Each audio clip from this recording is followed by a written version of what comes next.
Selamat pagi. Assalamualaikum warahmatullahi wabarakatuh. Salam sejahtera semua.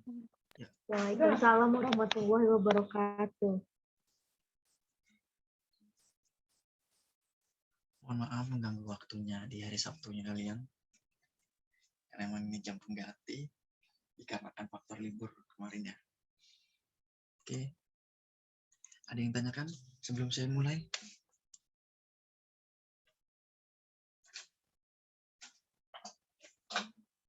Mungkin mengenai tugasnya silakan kalau jika tanyakan.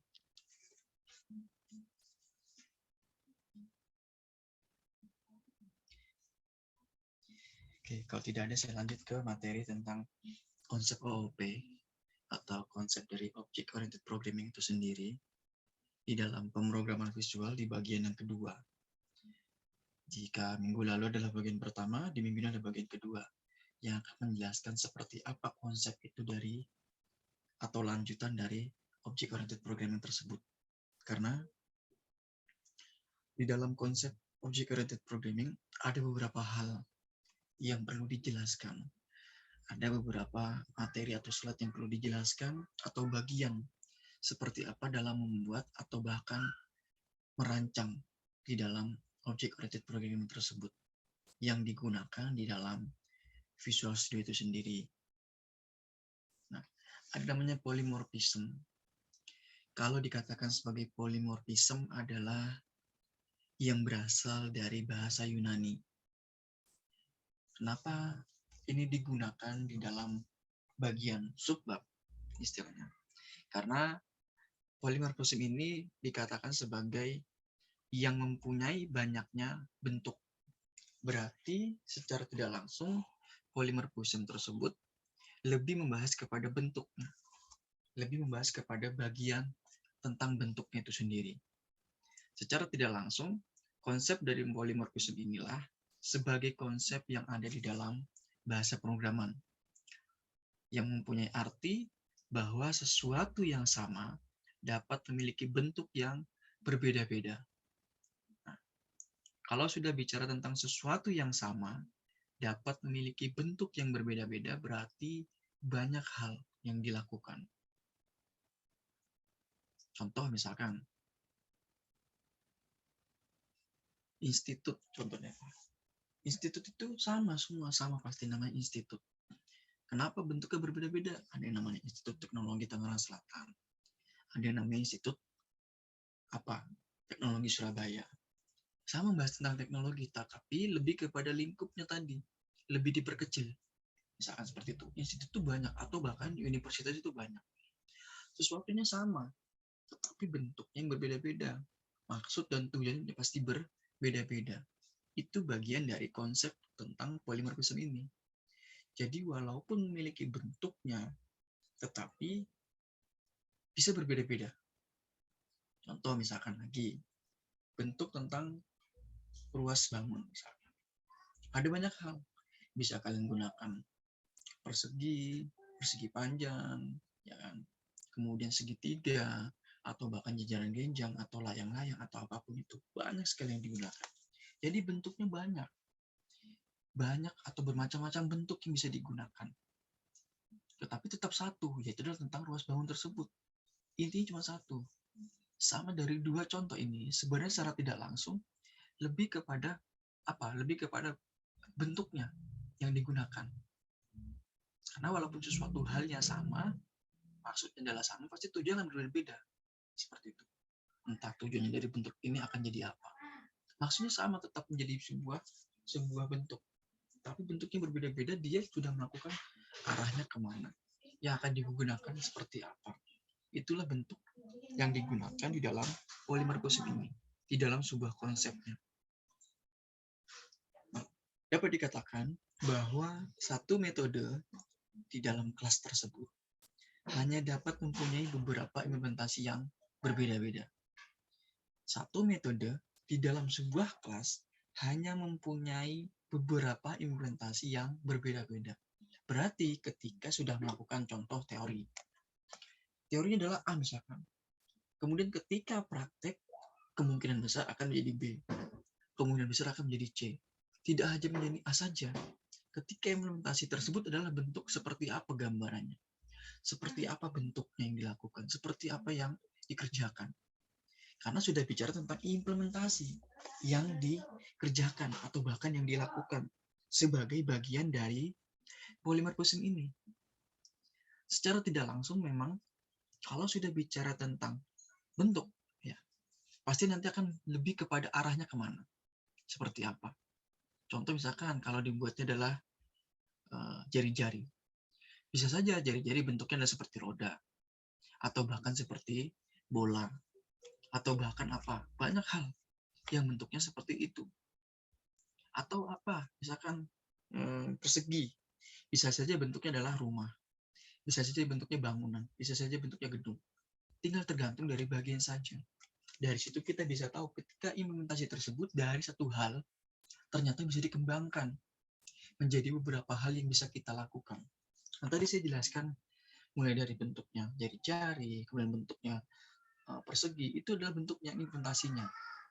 Bentuknya sudah ke arah mana, seperti apa di dalam sebuah bagian yang ada di dalam polymorphism. Makanya disebutkan hanya menggunakan satu metode dalam sebuah kelas, kemudian mempunyai beberapa implementasi yang berbeda-beda. Bisa saja banyak hal yang bisa dilakukan. Contoh misalkan kalian, tujuannya satu, misalkan ingin ke kampus ITTS. Bisa saja kalian lewat jalan apa, kemudian kalian lewat gang apa. Bisa saja seperti itu. Jadi banyak hal dilakukan. Kayak Mbak Manda. Kalau Mbak Manda bisa saja lewat laut, bisa saja lewat udara, tergantung. Jadi seperti itu. Nah, kalian terdekat adalah misalkan menggunakan jalan yang arah mana. Tetap satu tujuan. Tujuan adalah ke kampus ITTS seperti itu. Jadi bagian itu sudah dijadikan menjadi bagian yang berbeda-beda ketika melakukan sebuah implementasi. Lalu dari salah satu manfaat inilah bahwa polymorphism akan ketika membuat program yang memungkinkan pengguna untuk menggambar berbagai bentuk. Setiap bentuk ini digambar secara berbeda-beda. Itu. Jadi maksudnya seperti itu. Bentuknya atau gambarnya akan berbeda-beda. Contoh misalkan kalau kalian ujian misalkan contoh maaf, kalau kalian ujian misalkan di kampus misalkan kalian dapat kunci jawaban dari A, dapat kunci jawaban dari B, kunci jawaban dari C. Entah kalian mau bentuknya sama, atau mungkin bukan berbeda-beda, atau kalian akan rangkum. Dari situ kita bisa tahu maksud kita tuh seperti apa. Nah, sama halnya ketika menggunakan sebuah gambar yang menjadi sebuah bentuk. Bentuknya ini ketika digambar pasti akan memiliki perbedaan. Akan berbeda-beda yang digunakan. Akan berbeda-beda yang dikerjakan atau diimplementasikan. Nah, secara tidak langsung, bahwa bicara tentang polymorphism lagi, saya balikan kembali, bentuknya itu bisa berbeda-beda. Tergantung kemauan kita, kebutuhan kita untuk apa. Digunakan sebagai apa. Seperti apa. Jadi kalau sudah bicara manfaat adalah ini seperti ini. Memungkinkan bahwa kita pengguna, user, programmer, atau siapapun itu, ketika menggambar di dalam sebuah bentuk tadi, dia bisa menggambar bentuk itu menjadi beberapa. Contoh misalkan, saya kasih contoh lagi. Contohnya kalian melakukan, misalkan nanti kalau kalian sudah ingin bekerja, biasanya kan ada psikotes. Kopertes itu kan lari. Ada psikotes. Biasanya di psikotes itu akan dikasih tahu gambar yang mana yang digunakan dengan seperti ini misalkan. Entah pilihannya A, B, C, atau D, atau E. Nah, kita tinggal menentukan dari mana gambar itu dapat didapatkan. Gambar itu seperti apa ketika dikerjakan. Entah bentuknya, entah apapun itu kita bisa tahu. Apakah tetap akan bentuk seperti itu atau tidak itu. Itu menjadi sebuah hal yang sebenarnya secara tidak langsung akan kita gunakan dalam kehidupan kita sehari-hari atau bahkan sudah mengerjakannya dalam kehidupan sehari-hari. Nah, untuk memahami bahwa konsep dari polymorphism ini kita bisa lihat contohnya. Misalkan kelasnya adalah bentuk tersebut. Ketika mempublikasikan dalam bentuk virtual yang menjadi sebuah gambar, di dalam sini bahwa ditentukan ketika menulisnya. Ini adalah basis dari kelas bentuk tersebut. Artinya adalah sudah pasti bentuk ini akan berbeda-beda. Kenapa dibilang basis? Berarti ada banyak sekali yang digunakan. Atau bahkan banyak contoh yang dilakukan dalam bentuk tersebut. Dari situ kita bisa tahu bahwa secara tidak langsung bentuk atau gambar yang dikerjakan tersebut dari sebuah bentuk yang digambar itu akan menjadi berbeda-beda, akan menjadi hal yang biasanya akan berbeda-beda, tidak mungkin sama. Contoh antara antara Mas Alfat dengan Mbak Manda, tidak mungkin keinginannya sama. Entah dalam misalkan contoh Mas Alfat senang dengan jari-jari misalkan, kemudian Mbak Manda lebih suka dengan segitiga misalkan, pasti akan berbeda. Nah, dari situ kita sudah tahu bahwa dari masing-masing pengguna tadi saya jelaskan itu akan mengalami perbedaan. Kenapa mengalami perbedaan? Pasti kemauan keinginannya pasti berbeda-beda dalam sebuah bentuknya tersebut ketika digambarkan. Dari sini kita bisa tahu ternyata memang ketika membuat sebuah gambar ketika membuat sebuah gambar dari bentuknya tersebut akan memiliki perbedaan. Tidak mungkin antara A dengan B sama. Jarang sekali. Walaupun dalam posisi yang sama, jarang sekali. Bisa saja dengan yang C, dengan yang D, atau apapun itu. Terkadang seperti itu. Karena memang secara tidak langsung ini lebih kepada bentuk apa ya? Lebih kepada kebagian tentang konsep tadi yang dilakukan di dalam visual studio tersebut.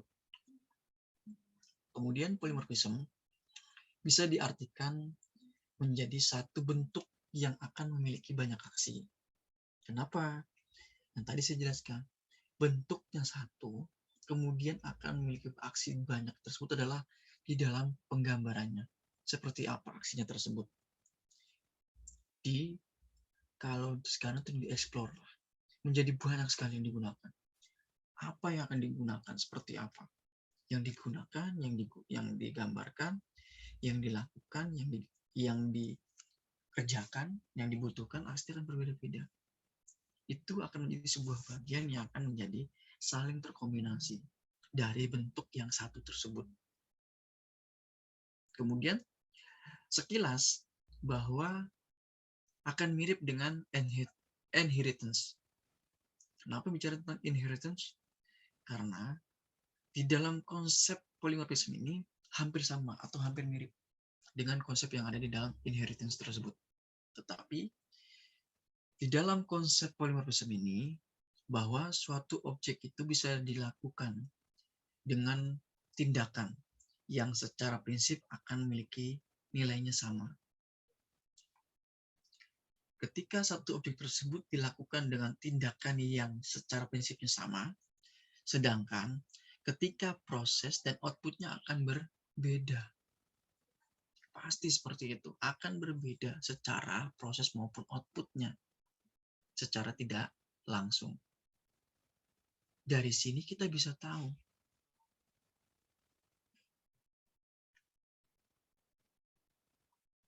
bahwa proses dan outputnya ini akan memiliki gambaran yang akan berbeda. Walaupun secara prinsip akan sama, walaupun secara teori akan sama, tetapi ketika melakukan sebuah praktek dengan melakukan proses dan outputnya akan berbeda. Inputnya sama-sama mahasiswa ITTS, kelas sistem informasi. Tetapi proses dan output akan berbeda. Bisa saja nanti dari Dari 8 orang ini mungkin keseluruhan akan menjadi programmer. Bisa saja setengahnya, bisa saja seperempatnya. Dari situ kita bisa tahu outputnya akan seperti itu. Walaupun dalam inputnya sama-sama diajarkan sama saya, sama-sama di kelasnya sistem informasi, sama-sama berbarengan masuknya. Pasti akan memiliki proses dan outputnya yang berbeda. Itu sudah pasti akan seperti itu.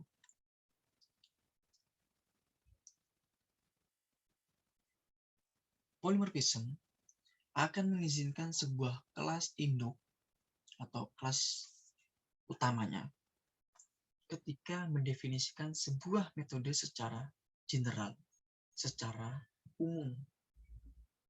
Sifatnya lebih kepada umum. Nah, untuk semua kelas turunannya, artinya adalah cabangnya dari kelas induknya tersebut. Sifatnya umum. Kelas induknya misalkan tadi kepada misalkan ITTS. Kemudian sifatnya umum adalah mungkin mahasiswa, kemungkinan staf, rektorat, yayasan, dosen. Kelas turunannya pasti berbeda-beda. Maksudnya kan seperti itu. Satu bagian kelas induknya sebagai utamanya kemudian akan memiliki cabangnya. Akan memiliki kelas turunan yang berbeda-beda. Dan selanjutnya kelas turunan ini akan dapat memperbarui sebuah implementasi dari metode yang secara lebih spesifik. Akan dispesifikkan. Tadi mahasiswa dispesifik kelas SI, kelas informatika, kelas teknologi informasi, kelas apapun itu. Kemudian dosen, kelas ada yang tetap, ada yang tidak tetap. Kemudian staf, pegawai tetap, pegawai tidak tetap. Ya kan? Bisa seperti itu, akan dispesifikasi. Akan menjadi spesifik karena dengan karakteristiknya yang masing-masing tersebut. Artinya adalah di situ ada nilainya tersendiri ketika implementasi tersebut diterapkan. Menjadi yang lebih spesifik. Dari situ akan memiliki nilainya tersendiri. Bahwa konsep polimorfisme ini, walaupun sudah memiliki sebuah induk, dia juga akan memiliki sebuah cabang. Dari cabang itu akan lebih spesifik seperti apa secara penilaiannya. Karena menyesuaikan dengan karakteristiknya tersebut. Kalau karakteristiknya mahasiswa tidak mungkin dimasukkan dosennya. Karena apa? Kelasnya akan berbeda. Kecuali untuk pengajarannya. Itu akan dimasukkan dosennya siapa. Akan menyesuaikan dengan itu. Dari situ konsepnya sudah tahu. Sebenarnya secara tidak langsung, dalam kehidupan kita sehari-hari, logikanya kita dapat. Seperti apa. Gambarannya kita dapat seperti apa. Yang akan kita kerjakan di bagian tersebut. Nah, kalau secara harfiah, bahwa polimorfisme ini adalah banyak bentuk yang dikerjakan. Karena akan memungkinkan sebuah metode tersebut dijalankan dengan cara yang berbeda-beda. Kita bisa bayangkan sebuah metode atau suatu metode tersebut dijalankan dengan cara yang berbeda-beda. Bisa saja tadi ya, banyak hal lah. Tujuh tetap satu ke Jakarta. Bisa saja lewat jalan raya, bisa saja lewat jalan tol, bisa saja lewat jalan gang, bisa saja lewat atas, seperti itu. Bisa saja lewat laut.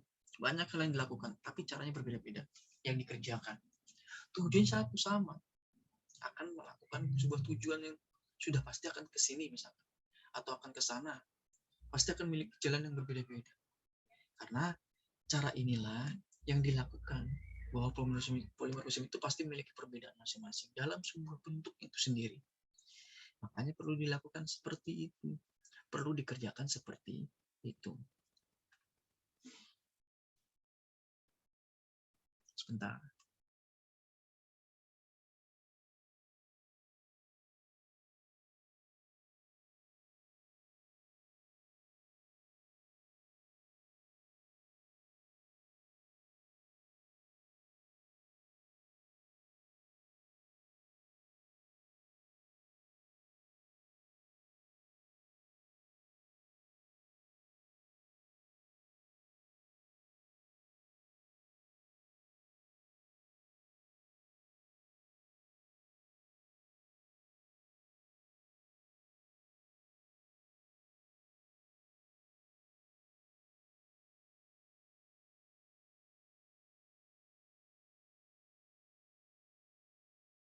Oke, saya lanjut.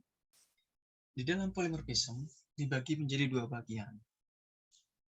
Kenapa dibagi menjadi dua bagian? Agar secara umum kita bisa tahu dengan konsep polimorfisme ini arahnya lebih kemana. Penjelasannya lebih ke arah yang mana.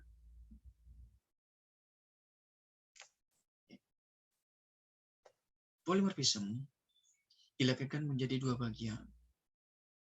Kenapa menjadi dua bagian? Ada yang namanya overloading. Kalau bicara tentang overloading, adalah bicara tentang penggunaannya yang menggunakan satu nama tersebut untuk beberapa metode.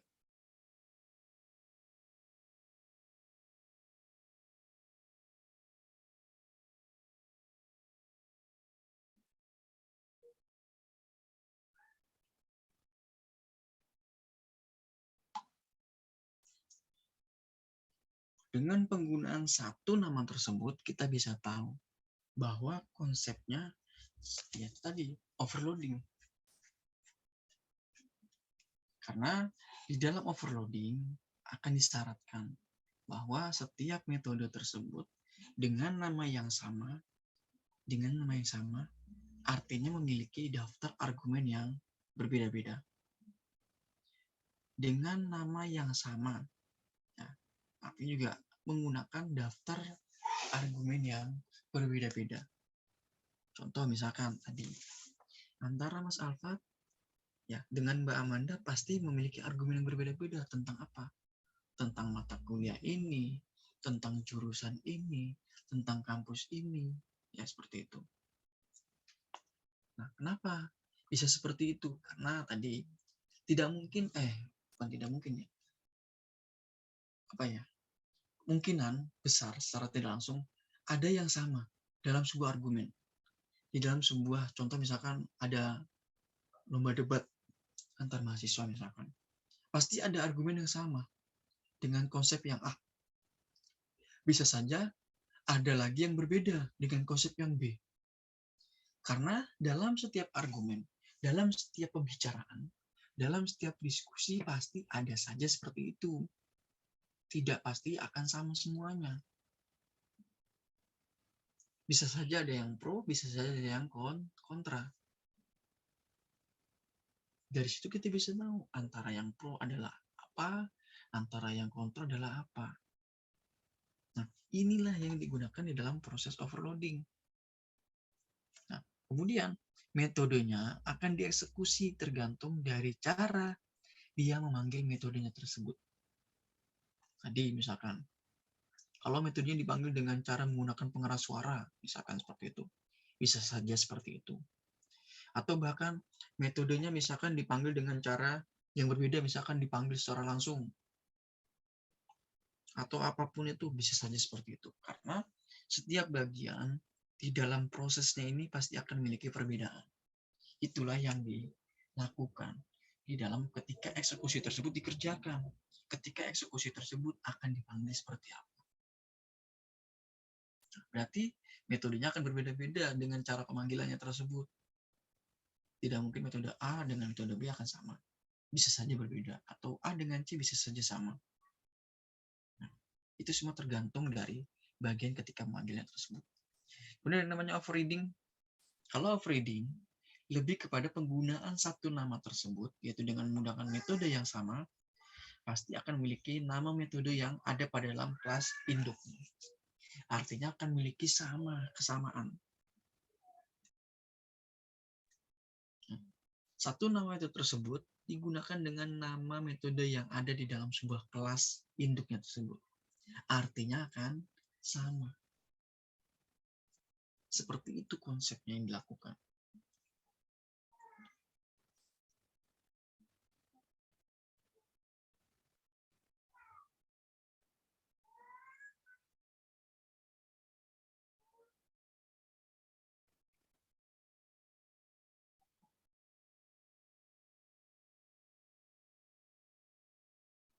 Jadi kita bisa tahu bahwa konsepnya tersebut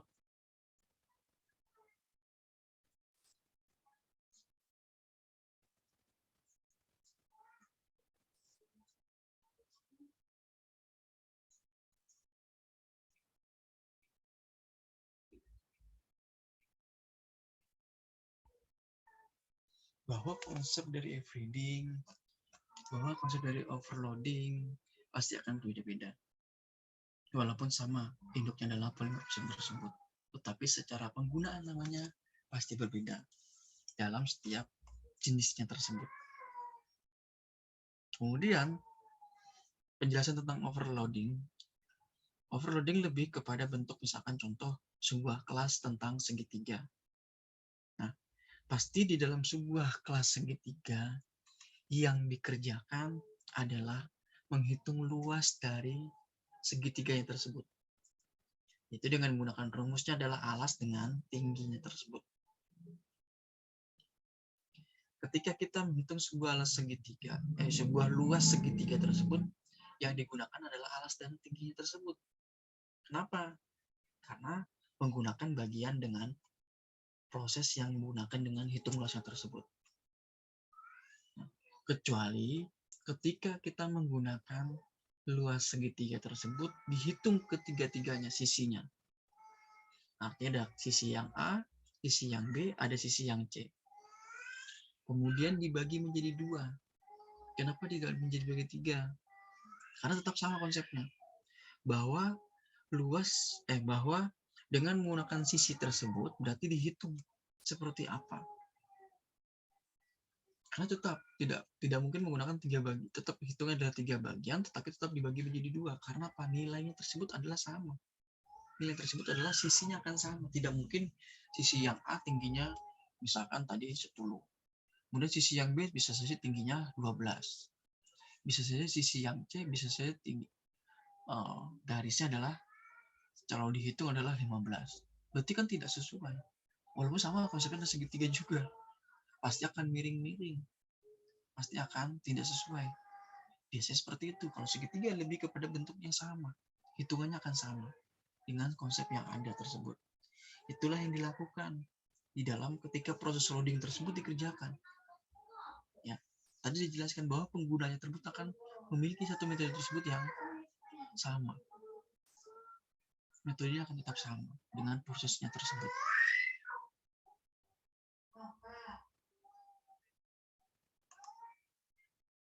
Kemudian dari kelas segitiga ini tadi dibagi menjadi memiliki dua buah metode tersebut dengan nama dari hitung luasnya tersebut.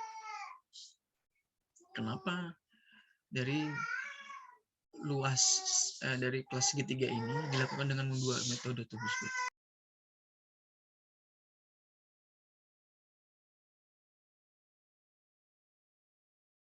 Karena fungsinya tersebut adalah sama-sama menghitung sebuah luas segitiga.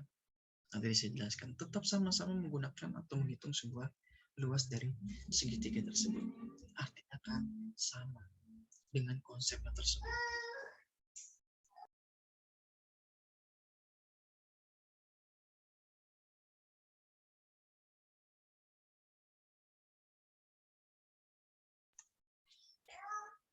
Walaupun memiliki bagian yang sama.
Itu artinya berjelas bahwa ketika konsep dari kedua metode tersebut dilakukan dengan sama-sama adalah menghitung sebuah luas segitiga tersebut. Itulah yang dilakukan.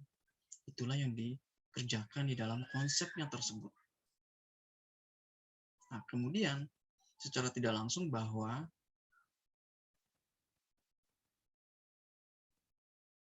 konsep ini dikerjakan ketika proses tersebut dikerjakan juga dengan sama-sama seperti itu, dengan sama-sama menggunakan metode dengan kedua metode tersebut.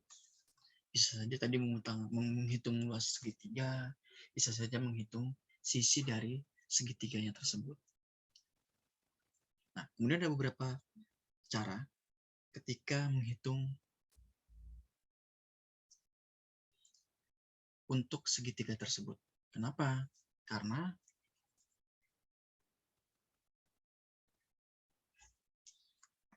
apa? Karena dari segitiga tersebut kita bisa tahu bahwa caranya tersebut dengan menghitung sebuah segitiga tersebut dengan menggunakan luas sama dengan alas dikalikan tinggi dibagi 2 tersebut. Sama tadi. Tetap hitungnya adalah alas dikalikan tinggi. Ataupun dengan cara menghitung luas dari segitiga tersebut dengan menggunakan panjang ketiga sisinya tadi saya jelaskan. Panjang dari ketiga sisinya tidak mungkin berbeda karena setiap sisi itu akan nilainya sama. Hanya saja penghitungannya akan berbeda. Seperti itu. Dilihat bahwa dengan menggunakan luas sama dengan alas dikalikan tinggi dibagi 2 ataupun dengan menghitung ketiga sisinya tersebut tetap saja sama-sama menggunakan dengan cara menghitung segitiga tersebut. Tetap sama konsepnya. Tidak mungkin berbeda. Karena sudah pasti proses tersebut yang dilakukan dengan menggunakan sisi maupun alas dikalikan tinggi atau apapun itu. Karena bisa saja menggunakan dua bagian tertentu yang bisa dikerjakan di dalam proses overloadingnya tersebut. Lalu, ini saya bagi menjadi dua. Ketika kita menghitung sebuah luas segitiga, kita bisa tahu bahwa ini akan menggunakan persamaan. Ya, luas sama dengan S, itu S sisi minus A, kemudian sisi minus B, sisi minus C, bisa saja akan menggunakan sama dengan A plus B plus C dibagi 2. Bisa saja akan seperti itu. Karena dua bagian cara tersebut bisa saja menggunakan sisi yang dilakukan dengan proses dari luas segitiganya tersebut. Nah, dengan menghitung dua bagian tertentu dengan antara sisi bisa saja seperti itu, bisa saja menggunakan luas untuk penghitungannya, berarti banyak hal yang dilakukan. Bisa saja berbeda-beda. Tadi saya sudah jelaskan. Tujuannya maksud adalah satu, tetap sama. Menghitung segitiga, tetapi tujuannya berbeda. Bisa saja menghitung luas, bisa saja menghitung sisinya. Berarti yang dilakukan adalah tetap sama dengan konsepnya tersebut.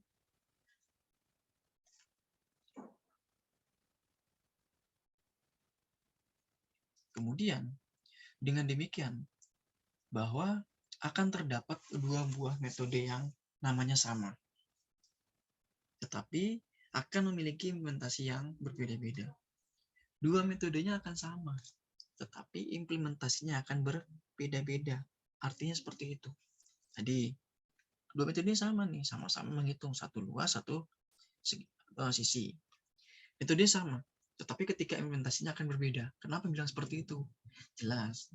Dari sini yang menggunakan luas di atas menggunakan adalah sisinya dikurangi.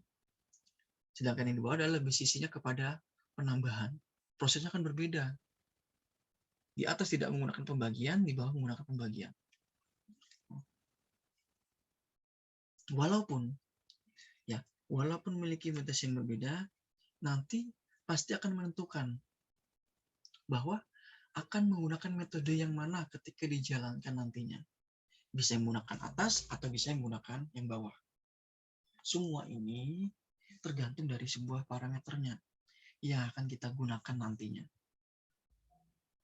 Walaupun menentukan sebuah jalannya, misalkan tadi jalan menuju Jakarta pasti bisa saja lewat Tangerang, bisa saja lewat Bogor, bisa saja lewat Depok, bisa saja lewat Bekasi. Tapi itu semua akan dihitung, misalkan berapa kilometer akan ke Jakarta dari Bekasi, berapa kilometer dari Tangerang ke Jakarta. Itu semua akan dihitung berdasarkan dengan parameter yang digunakan nantinya ketika proses tersebut dikerjakan. Karena konsep ini akan stop seperti itu, dengan bagian yang seperti itu. Agar lebih jelas, agar lebih memudahkan. bahwa ketika proses tersebut dijalankan ya akan sesuai dengan apa yang konsep sudah dijelaskan dengan dua buah metode tersebut. Kemudian kalau kita perhatikan bahwa kodenya tersebut ya segitiga sama dengan new segitiga, artinya dengan menggunakan kurung kurung tutup. Kalau luas segitiga bisa kita hitung luas segitiga tersebut. Bisa saja 4 kali 0, ataupun 2 kali 0, ataupun bisa saja 3 kali 0, ataupun 2 kali berapa. Misalkan seperti itu. Bisa saja 3 kali 0. Bisa saja 3 langsung dihitung. Kemudian 8, bisa saja 4, bisa saja 0. Itu semua tergantung. Kalaupun kita perhatikan, banyak hal yang dilakukan dalam menghitung sebuah luas segitiga. Satu konsep saja, yaitu adalah konsep segitiga. Tetapi caranya berbeda-beda di dalam proses pengerjaannya. Dari contoh di atas, kita bisa tahu bahwa ada 3 kali pemanggilan di dalam sebuah metode tersebut ketika menghitung sebuah luas dari segitiga tersebut. Artinya dengan argumen yang berbeda-beda, dengan komentar yang berbeda-beda juga, atau dengan pembicaraan yang berbeda-beda. Karena kenapa dengan menggunakan 3 metode yang berbeda-beda tersebut? Agar apa? Argumen dari setiap bagian, dari A, dari B, dari C akan memiliki perbedaan. Ketika dilakukan sebuah bagian yang akan menentukan contoh tersebut akan menggunakan yang mana. Artinya akan balik lagi kepada sebuah parameter tadi. Yang menentukan adalah sebuah parameternya tersebut. Akan lebih mudah yang mana? Akan lebih sulit yang mana? Proses tersebut dilakukan, dikerjakan seperti apa? Itulah yang digunakan, itulah yang dikerjakan di dalam sebuah pemanggilan ketika metode tersebut dikerjakan. Nah, pada pemanggilan pertama, artinya baris kedua tersebut, yang dilakukan adalah metode tersebut akan menghitung sebuah luas, itu akan dipanggil dengan menggunakan 2 buah argumen, artinya akan tipenya double. Satu metode tersebut akan memanggil 2 buah argumen yang sama-sama tipenya double. Artinya akan memiliki bagian tersebut. Itulah yang menentukan. Itulah yang dikerjakan.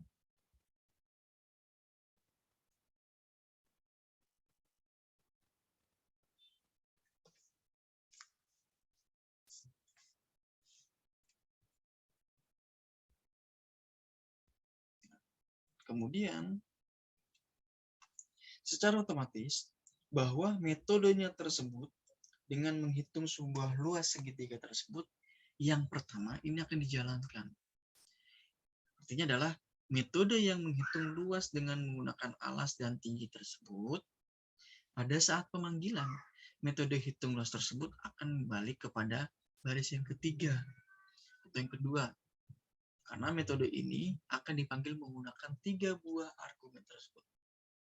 Jelas akan makin berbeda. 3 buah argumen yang akan dipanggil dalam proses yang sama. Dalam input yang sama. Tetapi ketika prosesnya akan berbeda. Itulah yang menentukan. Yang digambarkan secara rinci dengan proses tersebut, dengan metodenya tersebut. Artinya bisa saja ini akan dicari yang lebih mudahnya seperti apa. Nah, tiba-tiba dengan menggunakan 3 argumen akan lebih memudahkan atau lebih menyulitkan dengan 2 buah argumen tersebut. Akan memiliki perbedaan dari masing-masing proses pemanggilannya tersebut. Itulah yang dikerjakan, itulah yang dilakukan seperti apa. Konsep yang dikerjakan. Maka metode yang dipanggil adalah metode kedua. Karena di sini akan menghitung luas dengan menggunakan rumus S, artinya adalah sisi tersebut. Ketika pemanggilan metode menggunakan sisi tersebut, dalam menghitung segitiga, akan dilihat ketiganya tersebut dilakukan dengan memberikan 4 buah argumen yang akan menyebabkan sebuah error. Artinya akan walaupun sama dalam inputnya, tetapi ketika argumen yang memiliki 4 argumen tersebut akan memiliki error yang berujung dengan error tersebut. Itu bisa bayangkan. Dengan menggunakan 2 jalan. Dengan menggunakan 3 jalan. Dengan menggunakan 4 akan mengalami error dalam proses pemanggilannya. Artinya jangan dengan menggunakan 3 pemanggilan saja yang paling maksimal dalam proses pemanggilan tersebut. Tidak bisa menggunakan 4 argumen. Akan memiliki perbedaan yang semakin banyak sekali. Makanya prosesnya tersebut akan mengalami sebuah error. Hal inilah terjadi karena dalam setiap kelas segitiga tersebut sudah dideklarasikan sebelumnya bahwa tidak ada metode hitung luas yang menggunakan 4 buah argumen. Sudah diberitahu dahulu, sudah dikasih tahu sebelumnya, sudah diberikan informasi sebelumnya bahwa di dalam setiap kelas segitiga yang dideklarasikan tidak ada menggunakan 4 buah argumen dalam prosesnya tersebut. Artinya outputnya akan mengalami sebuah error yang tidak bisa dikerjakan sama sekali. Akan semakin susah, akan semakin sulit dalam prosesnya tersebut. Walaupun sudah ada warning dengan menggunakan 4 akan mengalami error, akan tetap saja akan seperti itu tadi. Ada saja yang akan mengalami error tersebut. Atau bahkan tetap menggunakan 4 buah argumen tersebut. Ada saja seperti itu.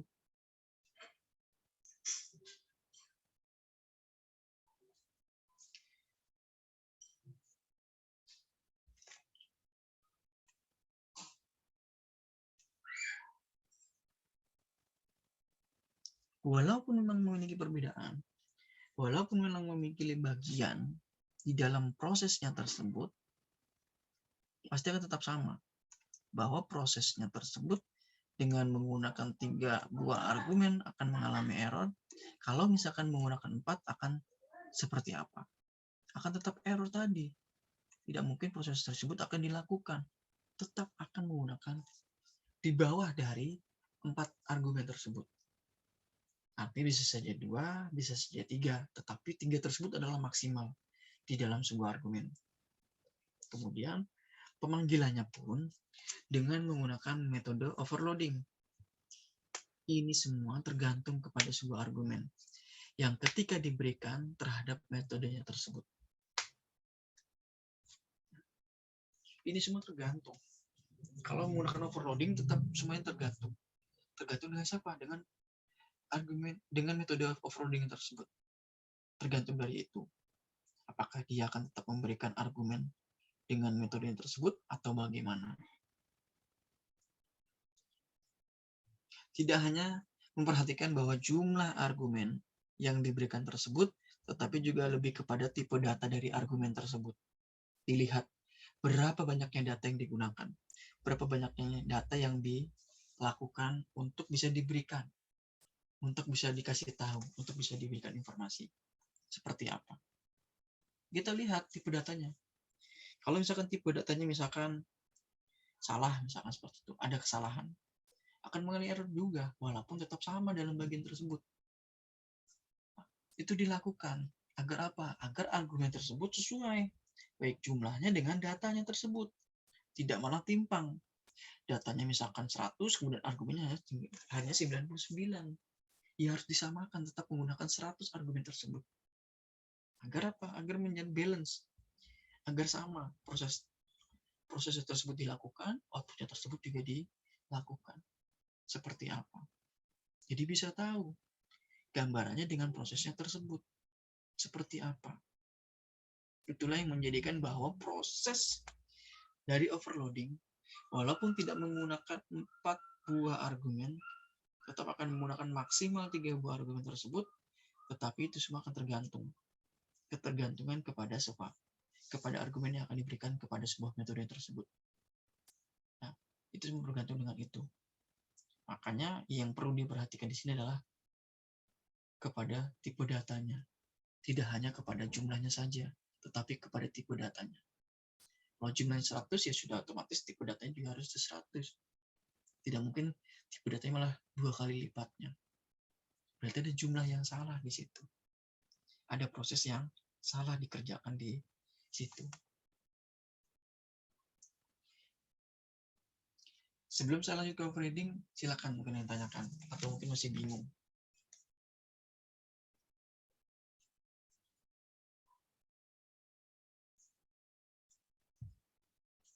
Oke, saya lanjut ke materi tentang overreading. Overreading sebenarnya secara tidak langsung adalah bagian dari polymorphism tadi. Hanya saja dalam proses metodenya yang berbeda. Kenapa?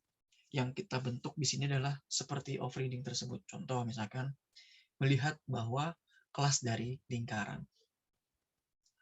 Kelas dari lingkaran di sini adalah apa? Misal bahwa ketika kita gambar dalam bentuknya tersebut, kita bisa tahu ini tuh termasuk kelas lingkaran atau bukan, atau tidak.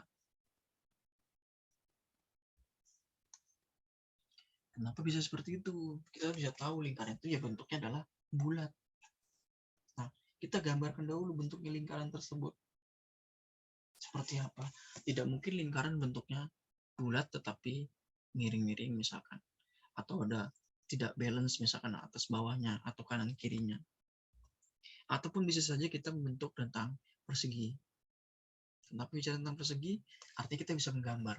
Kalau persegi itu adalah apa? Bentuknya adalah kotak. Seperti apa? Dari situ kita bisa tahu. Oh, ternyata memang antara bentuk dari lingkaran dengan bentuk persegi tersebut pasti berbeda. Sama-sama memiliki bentuk, tetapi bentuknya yang berbeda. Artinya adalah aksi yang dilakukan pasti berbeda di dalam prosesnya tersebut.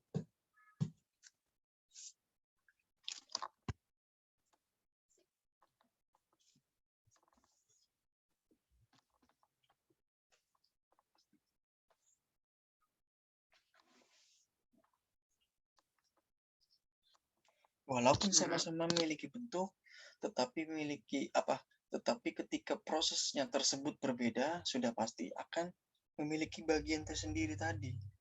Kalau lingkaran ya sudah pasti akan bulat. Tidak mungkin lingkaran itu menjadi kotak.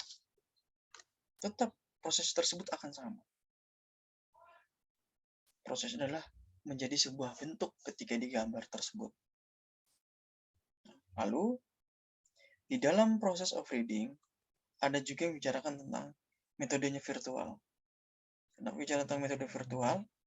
Artinya adalah metode dalam bentuk virtual ini kita bisa tahu pada basis kelas yang mana sih proses tersebut bisa diganti dengan menggunakan overreading di dalam kelas turunan tersebut.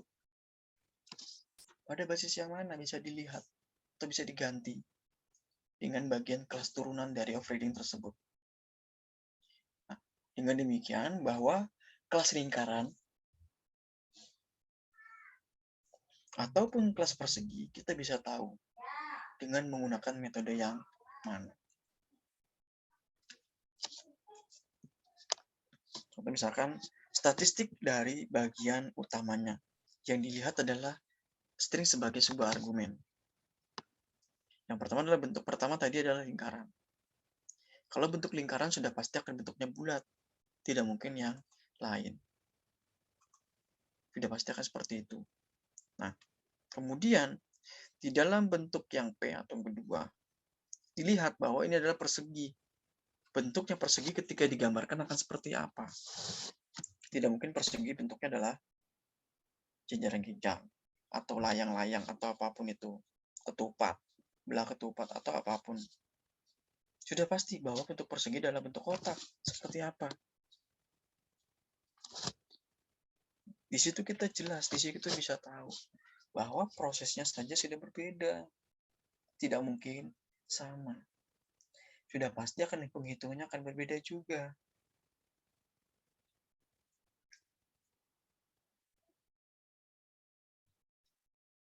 Dari situ bisa tahu, oh prosesnya adalah seperti ini. Oh prosesnya adalah begini. Prosesnya begitu misalkan. Baik itu overloading, baik itu overreading. Yang membedakan akan seperti itu. Dua bagian yang berbeda. Dengan basis kelasnya pasti akan berbeda. Kemudian bentuk. Kalau di dalam bentuk overreading, saya jelaskan sedikit aja ya. Kalau menurut programnya tersebut, kita akan mempublikasikan bahwa misalkan melihat bahwa berat badan ideal itu berapa sih, misalkan seperti itu. Dan ketika dipublikasikan, bentuk utamanya adalah sebuah argumen tersebut, bahwa berat badan tersebut digunakan menggunakan BB misalkan. Berat badan artinya adalah untuk menghitung berat badan itu seperti apa. Apakah ini nantinya, maaf ini, kelihatan ya, mungkin bisa saja ini ideal, bisa saja ini tidak ideal. Kalau ideal misalkan antara berapa sampai berapa. Kalau tidak ideal misalkan antara berapa sampai berapa. Biasanya akan melihat dari tinggi badannya tersebut. Biasanya cara penghitungnya seperti itu. Kalau misalkan tingginya 165 kemudian beratnya 80, biasanya tidak ideal. Karena apa? Tidak menyesuaikan dengan tinggi badannya tersebut.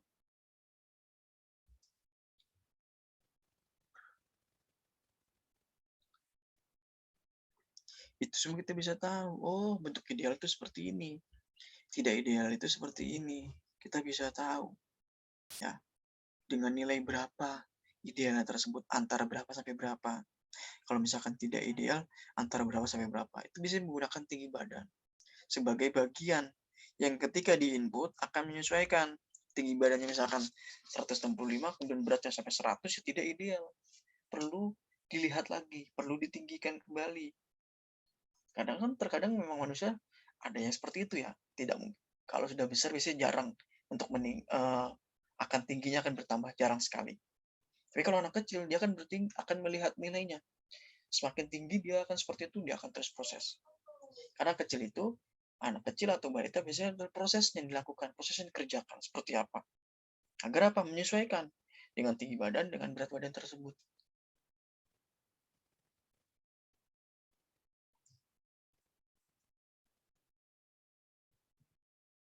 Jadi harus menyesuaikan seperti apa. Dari bagiannya tersebut, kita bisa tahu. Oke, sebelum saya lanjut, silakan mungkin tanyakan.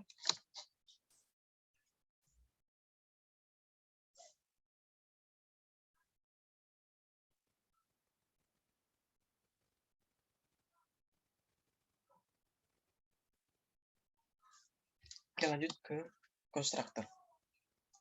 Kalau konstruktor yang kalian tahu pasti adalah membuat sebuah gedung. Karena tahunya seperti itu. Konstruktor akan membuat sebuah gedung, akan membuat sebuah bangunan. Konstruksi. Sebenarnya hampir mirip dengan konstruktor tersebut. Sama-sama yang akan menjalankan suatu fungsi yang pertama kali dijalankan ketika program tersebut dibangun atau dijalankan. Sama. Membuat sebuah gedung, kemudian dilihat tingkatnya berapa, kemudian akan dijalankan seperti apa. Apakah ini gedung akan dijadikan kantor, apa gedung ini akan dijadikan apartemen, apa gedung ini akan jadi kos-kosan, atau apapun itu. Menyesuaikan. Tetap akan dijalankan proses tersebut. Menjadi sebuah konstruktor yang memberitahu bahwa proses tersebut adalah seperti ini. Proses tersebut akan seperti ini. Bagiannya akan seperti ini. Jadi disesuaikan. Kalau dia membuat sebuah gedung, sudah otomatis ketinggiannya berapa. Kemudian kedalaman tanahnya berapa. Begitupun juga dengan namanya sebuah program. Dilihat, dianalisa. Dianalisa. Ketika membuat program ini, akan ada kesulitan di mana. Akan mengalami hal yang tidak dienakan di mana. Jadi harus bisa disesuaikan dengan konstruktor tersebut. Itulah yang dijalankan. Itulah yang dikerjakan. Agar proses tersebut bisa berjalan dengan baik yang pasti. Sama hal dengan membuat sebuah gedung tadi, saya jelaskan. Membuat sebuah gedung, dia akan tahu kedalaman tanahnya ketika melakukan pengecoran berapa. Kemudian perlu ada melakukan jenis besinya apa, ketebalan besinya. Kemudian apa yang digunakan, seperti apa. Agar apa? Ketika gedung tersebut dilakukan, dikerjakan, tidak mengalami hal yang tidak diinginkan. Mungkin tiba-tiba jatuh, mungkin tiba-tiba rusak, seperti itu. Atau apapun seperti itu. Nah, sama hal dengan konstruktor yang di dalam sebuah program. Dilihat seperti apa ketika dijalankan tersebut. Artinya adalah awalnya adalah membangunnya tersebut. membuatnya tersebut, atau bahkan mengerjakannya tersebut. Sesuai dengan apa? Sesuai dengan kebutuhan kita tadi. Seperti apa prosesnya yang dikerjakan di dalam sebuah konstruktor tersebut. Namanya saja sama dengan kelas. Dan biasanya ada namanya inisialisasi sebagai suatu variabel. Sebuah bagian tadi. Namanya akan sama, menjadi sebuah kelas. Kelasnya adalah apa misalkan tadi? Kelasnya adalah SI, misalkan seperti itu. Namanya siapa saja, kemudian kelaminnya, kemudian nomor teleponnya, kemudian alamatnya di mana, dan emailnya siapa, emailnya apa. Sama seperti itu. Kelasnya akan sama, menjadi sebuah bagian dari sistem informasi. Yang berbeda adalah datanya. Perlu ada namanya inisialisasi. Seperti apa proses tersebut dilakukan dengan data yang berbeda, dengan bagian yang berbeda. Agar apa? Ketika proses tersebut bisa berjalan, nantinya dilakukan. Proses konstruktor tersebut akan seperti ini. Terkadang namanya buat konstruktor pasti akan dilihat, dianalisa. Oleh siapa ya? Tadi misalkan kalau membuat bangunan adalah arsitekturnya. Kalau membuat sebuah program, adanya adalah programmernya. Dia bisa tahu, programmer bisa konsultasi dengan analisnya. Ini akan seperti apa ya nanti akan ketika saya buat. Akan seperti apa gambaran yang dilakukan. Begitupun juga dengan sebuah gedung. Akan dilihat ketinggiannya berapa, jumlah ketebalannya berapa, kemudian panjangnya berapa, lebarnya berapa, bisa tahu. Artinya adalah dengan apa? Memudahkan. Dengan bagian tersebut, dengan penggunanya tersebut, atau usernya tersebut. Jadi bisa menyesuaikan. Bisa memudahkan lah intinya seperti itu. Kemudian, konstruktor lebih kepada bentuk member. Yang secara spesial dari kelasnya tersebut. Ketika dieksekusi, bahwa setiap objek yang baru tersebut ada di dalam sebuah kelas. Objek yang baru akan berada di dalam sebuah kelasnya tersebut. Akan tetap muncul di situ. Akan tetap menjadi bagian di situ. Itulah yang menjadikan bahwa konstruktor tersebut adalah member. Artinya akan tetap. Anggaplah seperti itu. Akan tetap seperti itu. Di sini disebutkan adalah member spesial. Akan tetap secara khususnya. Tidak hanya mungkin martabak spesial, tidak seperti itu. Tapi ketika dieksekusi dengan objek yang baru, dia akan muncul di dalam sebuah kelas yang tersebut. Artinya akan menyesuaikan dengan bagiannya tersebut. Seperti apa? Kalau akan menyesuaikan, akan memudahkan kembali. Tidak malah menyulitkan prosesnya tersebut. Menjadikan bahwa prosesnya itu akan ada seperti ini. Lalu, bahwa setiap kali kelas tersebut dibuat, maka sebuah konstruktor akan terus disebut. Dia akan membuat apa misalkan? Buat bagian misalkan mahasiswa. Mungkin kelas-kelas yang lain, kelas turunannya adalah misalkan namanya siapa, NIM-nya berapa, alamatnya di mana, nomor teleponnya berapa, alamat emailnya apa. Dilihat akan terus disebut. Dari situ kita bisa tahu nama mahasiswanya siapa, NIM-nya siapa. Turun terus, akan terus. Itulah menjadi sebuah data, sebuah bagian bahwa ketika proses tersebut yang menggunakan yang baru akan tetap sama di dalam sebuah kelas tersebut. Akan menyesuaikan seperti apa. Kemudian, setiap kelas inilah boleh memiliki beberapa konstruktor. Yang ketika kita mengambil sebuah argumen tersebut akan berbeda satu dengan yang lainnya. Ya. Kelasnya boleh memiliki sebuah konstruktor, beberapa konstruktor. Artinya adalah ketika menjalankan sebuah program akan dilihat beberapa bagian. Namun ketika mengambil sebuah argumen, mengambil sebuah bagian tentang argumen tersebut akan berbeda antara yang satu dengan yang lain. Antara saya dengan kalian, antara kalian dengan saya, atau kalian dengan kalian sendiri, atau kalian dengan yang lain. Akan berbeda. Memiliki bagian sebuah argumen itu akan berbeda seperti itu. Kita bisa bayangkan bahwa walaupun dalam proyek yang sama, dalam objek yang sama, tetapi memiliki bagian argumen berbeda, ini akan menjadi sebuah apa? Pro kontra. Seperti apa? Satu kelas, tapi pro kontra seperti itu. Argumennya berbeda-beda. Tidak selalu sama seperti itu bagian dari prosesnya tersebut. Itulah yang dilakukan. Kemudian, dengan menggunakan constructor, kita bisa menetapkan bahwa nilai default ini akan membatasi sebuah instantation, ataupun bahkan bisa menulis sebuah kode yang fleksibel dan mudah dibaca. Kita bisa tahu. Dengan menggunakan konstruktor tersebut, kita akan bisa menetapkan nilai default-nya berapa. Yang artinya adalah dibatasi sebuah annotation-nya.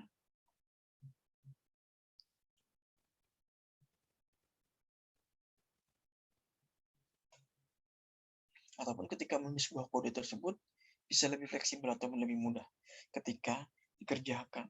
Ataupun bahkan orang lain bisa melihatnya. Ya, bisa melihatnya, bisa membacanya dengan mudah. Seperti itu. Dengan gampang, tidak sulit. Nah, di dalam sebuah konstruktor yang ada di dalam pemrograman Visual Studio itu sendiri menjadi dua. Ada yang namanya default, ada yang namanya statis. Kalau default nanti saya jelaskan, statis juga akan saya jelaskan. Intinya adalah dua bagian yang berbeda yang ada di dalam bahasa pemrograman visual tersebut. Ya, akan dibagi menjadi dua bagian. Akan menjadi dua bagian yang berbeda. Kalau default, saya jelaskan. Kalau default lebih kepada sebuah konstruktor yang secara otomatis ini akan dibuat oleh sebuah sistem. Nama saja default, dilihat konstruktor tersebut secara otomatis dibuat berdasarkan oleh si sistem tersebut. Artinya sistem bisa tahu. Artinya sistem tersebut bisa tahu ketika prosesnya seperti apa. Bagiannya itu tersebut gimana. Bisa tahu. Yang dilakukan, yang dikerjakan seperti apa.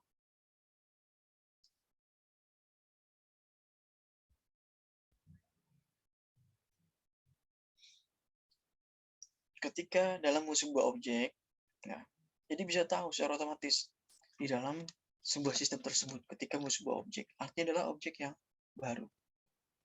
Ataupun bisa konstruktor nanti di dalam default bisa memberi sebuah nilai yang dikatakan default ketika kepada sebuah variabel yang member. Artinya dia bisa menetap seperti apa. Akan diberikan sebuah nilai dengan menggunakan konstruktor default tersebut.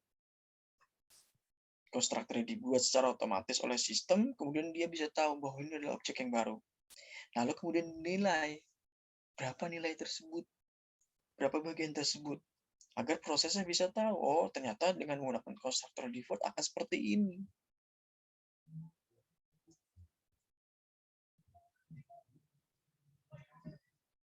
Atau bahkan akan seperti ini. Nah, saya korek dengan atau informasikan tentang programnya di dalam sebuah konstruktor default. Nah, yang mempublikasikan bahwa dengan menggunakan kelas program tersebut, dia bisa tahu bahwa ini adalah menggunakan ID dengan menggunakan sysub tersebut. Artinya adalah sysub tersebut yang mengatakan bahwa konstruktor tersebut bisa saja dengan menggunakan nama metode, artinya sama dengan kelasnya tersebut. Nah, di sini kita bisa tahu bahwa ternyata kita bisa membuat sebuah konsol yang bisa dituliskan. Misalkan dengan menggunakan selamat belajar di iShop, misalkan, atau apapun itulah.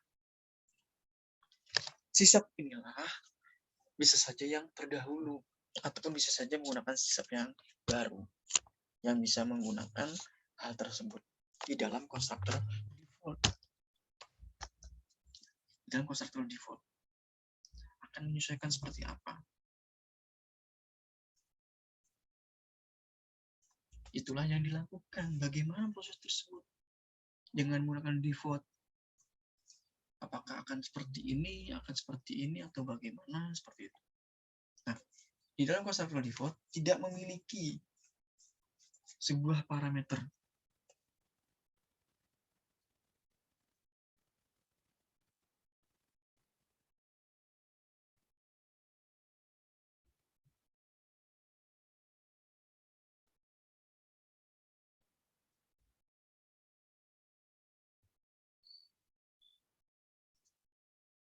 Ya. Tidak memiliki sebuah parameter. Tidak memiliki sebuah parameter, namun dapat juga ditambahkan apabila diperlukan.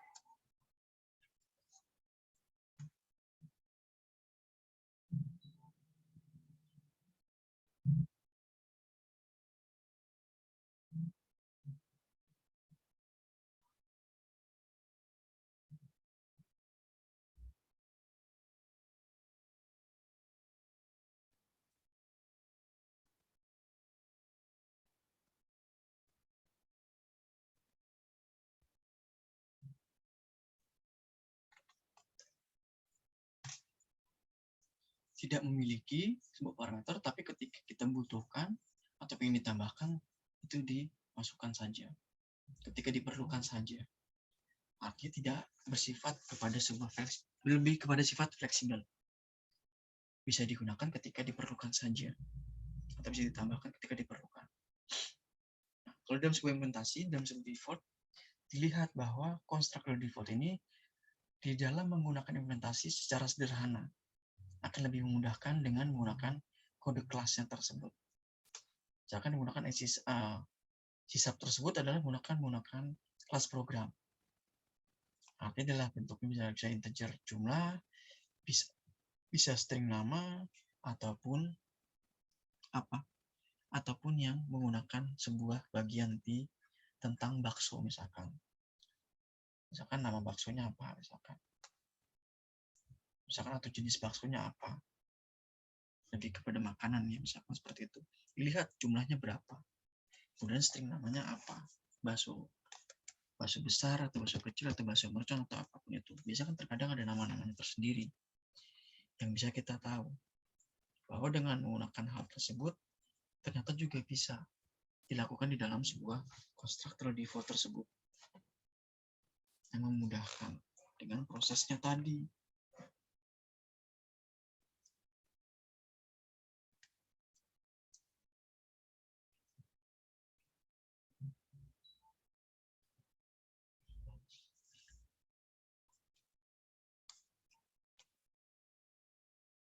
Nah, di dalam bahasa pemrograman Visual Studio dilihat bahwa sebuah kelas bisa saja dapat memiliki konstruktor statik. Ini saya lebih bicara tentang konstruktor statik. Karena inilah yang akan diinisialisasi bahwa tipe statis tersebut adalah bisa saja member. Artinya kan hampir mirip dengan tadi default. Statis ini lebih kepada bentuk. Statisnya seperti apa? Bagiannya bagaimana? Karena di dalam konstruktor statik ini akan digunakan sedikit parameter apabila lupa ataupun tidak menyanyikan sebuah konstruktor statiknya tersebut. Dengan menggunakan sedikit saja parameter. Berbeda dengan tadi. Kalau tadi lebih kepada tidak menggunakan parameter all default. Tetapi kalau diperlukan, perlu ditambahkan. Tetapi kalau di dalam sebuah konstruktor statik, lebih sedikit menggunakan parameter yang tersebut. Apabila lupa ataupun tidak menyajikan sebuah konstruktor statik, artinya adalah akan menginisialisasi tentang field statisnya tersebut. Akan diinisialisasi field statisnya seperti apa.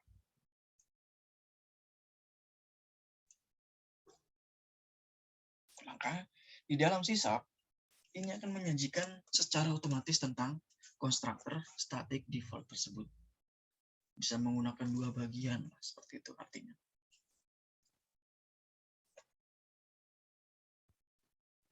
Seperti apa konstruktor statiknya tersebut diinisiasi bahwa field statisnya tersebut bisa disajikan dengan konstruktor statik dari defaultnya tersebut. Nah, kalau dalam sebuah contoh, saya jelaskan sedikit. Dengan menggunakan sysub tersebut, artinya adalah misalkan konstruktor statik. Statik datanya adalah sebuah member. Artinya statisnya ini adalah misalkan nilainya berapa. Ya. Yang bisa dilakukan untuk apa? Pengulangan datanya tersebut. Ataupun bahkan bisa di-print di dalam proses konstruktor statik tersebut. Artinya akan memiliki sedikit parameter dibandingkan dengan defaultnya tadi. Dari sini kita bisa tahu bahwa dengan menggunakan statik ataupun menggunakan default akan memiliki perbedaan masing-masing. Akan memiliki fungsinya yang berbeda-beda. tidak selamanya akan sama prosesnya tersebut. Walaupun memang posisinya dalam konstruktor default tidak memiliki parameter, tetapi kalau dibutuhkan bisa ditambahkan, sedangkan di dalam konstruktor statik lebih kepada sedikit parameter yang digunakan, jelas akan berbeda. Tetapi di dalam statik bisa digunakan dengan menggunakan konstruktor defaultnya tersebut, digabungkan menjadi satu bagian. Agar apa? Memudahkan. Dengan proses statik dengan defaultnya tersebut, memudahkan seperti itu. Jadi boleh dikatakan prosesor tersebut akan berjalan seperti apa.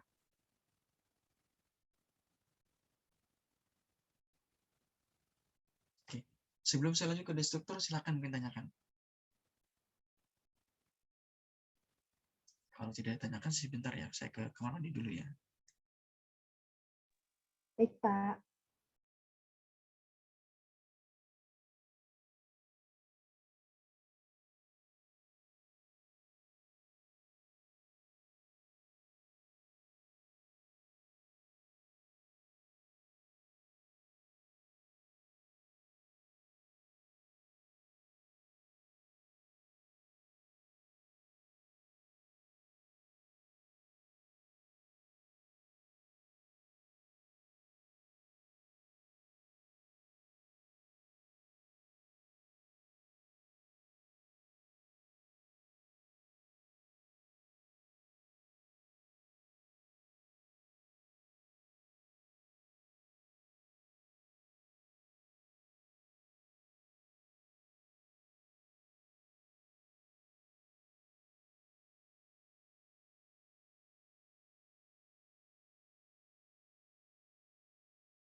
Oke, saya lanjut.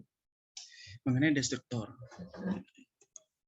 Destruktor sebenarnya secara tidak langsung hampir mirip dengan konstruktor. Hanya saja ini sebagai kebalikan atau lawan kata lah, istilah seperti itu. Konstruktor dengan destruktor jelas akan berbeda. Prosesnya akan tetap sama yang dilakukan. Hanya saja yang membedakan adalah bagiannya saja yang membedakan.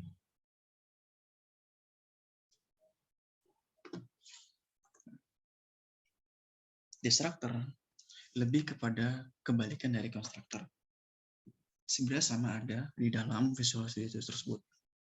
Hanya saja destruktor lebih kepada finalis atau memfinalkan atau mengakhiri lah seperti itu. Lebih kepada bagian tersebut yang membedakan dari proses di dalam destruktor tersebut. Jelas akan berbeda. Walaupun lebih sering digunakan atau lebih sering disebut kepada finalize, tetapi destructor lebih kepada, kalau konstruktor tuh lebih kepada prosesnya ya, input dengan prosesnya. Kalau destructor lebih kepada outputnya, memfinalize-nya tersebut seperti apa. Itu yang dikerjakan di dalam sebuah destructor yang menjadikan bahwa destructor tersebut dalam prosesnya tersebut, dalam output yang tersebut akan menghasilkan seperti apa. Nah, destructor atau finalize yang sebagai finalize tersebut di dalam bahasa Visual Studio tersebut ini lebih sering digunakan untuk menghancurkan atau mendestroy. Ya, karena saja pada destructor lebih kepada menghancurkan ataupun destroy, yang artinya adalah suatu instance dari sebuah kelasnya tersebut. Ya, dia akan memfinalize, dia akan menghancurkan bahwa suatu instance tersebut, suatu instansi atau apapun itu dari sebuah kelasnya tersebut. Artinya adalah base-nya seperti apa, basisnya bagaimana. Dia akan melihat prosesnya tersebut yang dilakukan, yang dikerjakan. Nah, destructor secara otomatis akan dipanggil. Destructor ini akan dipanggil, secara otomatis akan dipanggil ketika objeknya telah di-destroy atau dihancurkan, ataupun keluar dari scope-nya, keluar dari bagiannya tersendiri. Itulah yang menjadikan bahwa proses tersebut secara otomatis, walaupun memang dipanggil, tetapi ketika objeknya telah di-destroy, tersebut akan keluar dari scope-nya, akan keluar dari bagiannya tersendiri. Itulah yang membedakan proses konstruktor dengan destruktor tersebut. Nah, dari sini kita bisa tahu bahwa konstruktor lebih kepada membangun, lebih kepada menjalankan program tersebut. Tetapi kalau dalam destruktor, dia lebih kepada menghancurkan bagiannya, kemudian dia akan keluar dari scope-nya ketika proses tersebut akan dipanggil secara otomatis. Nah, tetapi ada perbedaan mengenai destruktor di dalam bahasa pemrograman lain. Ada perbedaan di dalam bahasa pemrograman lain dibandingkan dengan Visual Studio tersebut.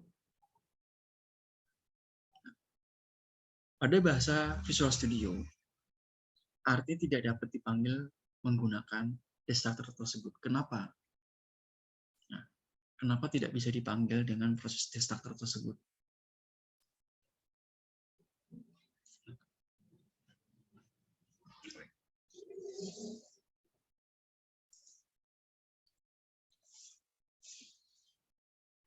Walaupun tidak bisa memanggil dengan proses destruktor, pasti akan tetap sama. Prosesnya akan seperti apa? Atau outputnya akan seperti apa? Karena itu bagian yang menjadikan bahwa proses tersebut dilakukan. Nah, yang menjadikan bahwa destruktor tersebut sudah pasti melekat dengan kepada proses menghancurkan. Di dalam Visual Studio tidak akan bisa menghancurkan suatu objek. Kenapa bisa seperti itu? Ya tadi sudah dijelaskan. Tidak akan bisa menghancurkan suatu objek. Artinya adalah objek itu akan tetap bersama, akan tetap ada. Prosesnya akan ada seperti itu. Tidak bisa dihancurkan apa yang kita inginkan. Kecuali kita memang ingin menghapuskan seperti apa. Memang lebih kepada apa ya? Lebih kepada kalimat yang agak kurang mengenakan memang menghancurkan.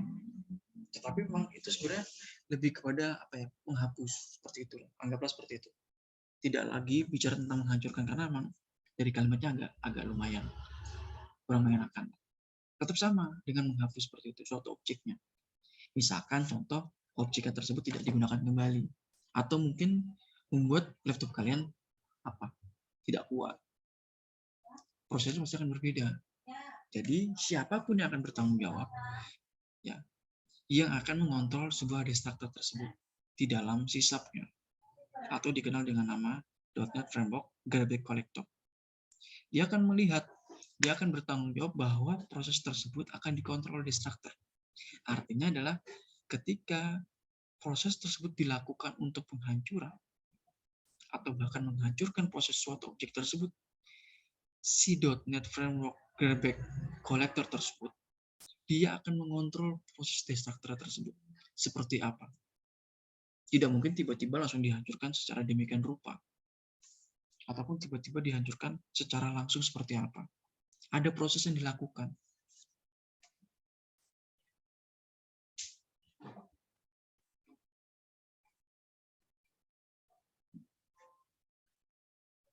Ada proses yang dikerjakan di situ. Tidak serta-merta bahwa ketika proses itu dihancurkan tidak ada yang mengontrol. Nah, kenapa bisa seperti itu? Terkadang misalkan contoh, ketika kita ingin menghapus sebuah data di dalam laptop kalian, laptop kita lah istilahnya. Misalkan itu sudah tidak digunakan kembali, misalkan seperti itu. Atau mungkin foto-foto menjadi berat. Atau mungkin video-video menjadi berat. Dihapuskan saja prosesnya dilakukan. Dihapuskan agar apa? Agar memudahkan. Ketika kita gunakan, kita tidak repot. Tidak tahu, tidak bingung lah istilahnya seperti itu.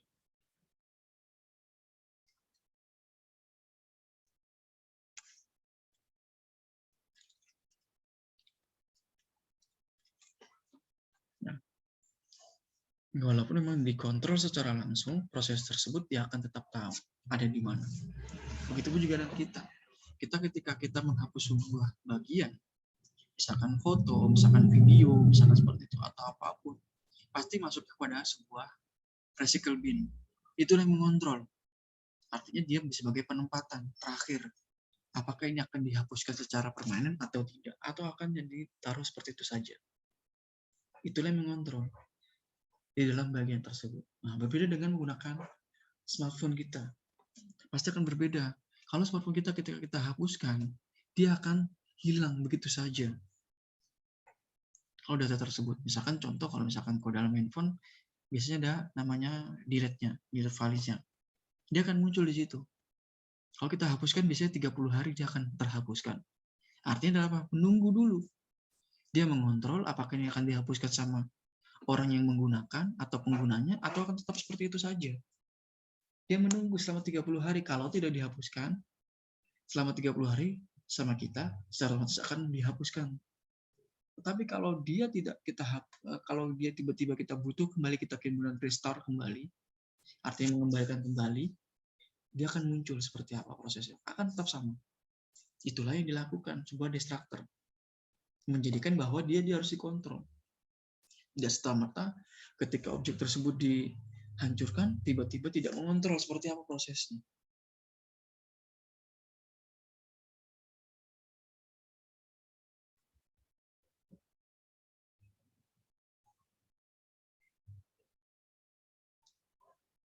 Itulah yang dikerjakan oleh si destructor yang menjadi bagian di dalam prosesnya tersebut. Lalu destructor memiliki beberapa atribut. Memiliki beberapa atribut yang menjadikan bahwa destructor tersebut memiliki bagian. Ya. Yang pertama adalah sebuah kelas. Hanya boleh mempunyai sebuah destructor. Kelas tersebut hanya boleh mempunyai satu destructor tersebut. Artinya tidak boleh lebih dari satu. Karena apa? Kalau dia lebih dari satu, secara otomatis kelasnya tersebut akan mengganggu. Destructornya ada dua, kemudian dihapuskan satu saja, akan mengganggu proses yang dikerjakan, proses yang dilakukan. Ini diperlukan seperti hanya boleh menggunakan satu, hanya boleh Coklatnya tinggal. tersebut. Destructor. Destructor di sini tidak dapat dipanggil. Artinya destructor tersebut tidak bisa dipanggil. Artinya dia akan apa? Dia akan muncul secara otomatis atau dia dipanggil secara otomatis. Oleh siapa? Oleh destructor tersebut. Agar apa? Ketika kita butuhkan prosesnya tersebut, dia akan menghancurkan prosesnya. Atau bagian yang sudah akhir, dia akan diproses atau akan dihancurkan. Tetapi kalau kita tidak memanggil, kita tidak akan arah ke sana. Tidak akan menghampiri. Tapi kalau dia dipanggil, dia akan dipanggil secara otomatis seperti apa? Contoh yang tadi saya jelaskan tadi. Ketika kita menghapus sebuah file di dalam sebuah laptop, dalam sebuah smartphone, pasti akan nama munculnya di dalam sebuah, kalau di laptop ya recycle bin, kalau misalkan di smartphone bisa delete doang, gitu kan, seperti itu. Itu yang membedakan. Bahwa dia akan dikontrol seperti apa prosesnya, baru dia akan dihapuskan. Tidak langsung tiba-tiba dihancurkan langsung secara keseluruhan, tidak. Tetap akan dilihat, akan tetap dipantau seperti apa proses yang dikerjakan. Itulah yang menjadikan bahwa destructor tersebut hanya boleh memiliki satu destructor.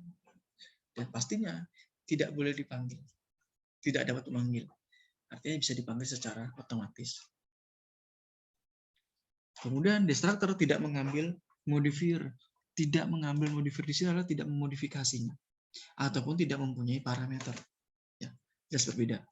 Kalau konstruktor lebih kepada parameter yang tadi. Dilihat parameternya. Kalau di dalam konstruktor default tidak perlu dipanggil, tidak perlu digunakan, tetapi kalau diperlukan atau ditambahkan itu bisa. Dan pastinya harus memiliki parameternya. Tapi destructor tidak bisa untuk memodifikasinya. Kenapa? Dia bagian yang paling istilahnya paling jahat lah, seperti itulah. Karena apa? Dia melakukan langsung itu benar-benar menghancurkan seperti apa prosesnya. Dan dia pun juga tidak memiliki parameter, tidak mempunyai parameter tersebut. Artinya dia secara langsung. Karena sudah dipanggil secara otomatis, dia akan langsung seperti apa? Jebret misalkan, dihancurkan bagian tersebut. Terkadang kan misalkan contoh membuat sebuah gedung misalkan. Kalau gedung itu tidak sesuai konstruktornya, biasanya akan dihancurkan. Tiba-tiba dia akan menghancurkan dengan menggunakan apa? Entah menggunakan alat berat atau apapun itu. Banyak sekali bisa digunakan. Nah, begitu pun juga dengan di dalam sebuah konstruktor atau destruktor di sini.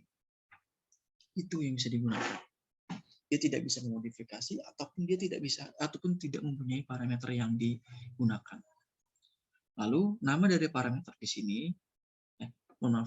nama dari destruktor di sini akan sama dengan nama kelas yang diawali dengan tanda bendera seperti ini.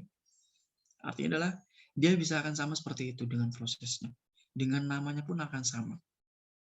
Yang menjadi bagian bahwa proses dari destruktor tersebut diawali dengan proses seperti ini. Dengan proses yang sama tadi dilakukan. Dari sini kita bisa tahu dengan penggunaan kelasnya tersebut bisa tahu seperti apa yang digunakan. Itulah yang menjadikan bahwa memang secara tidak langsung namanya tersebut akan sama dengan destruktornya. Kemudian kalau berikan contoh di dalam destruktor adalah si sub tersebut akan memiliki sebuah kode. Bisa terkadang seperti itu. Kodenya adalah apa? Untuk menghancurkan tadi.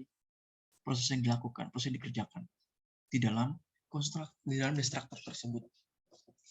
Dia bisa tahu. Terkadang memang ada yang menggunakan password. Terkadang seperti itu. Ada yang tidak.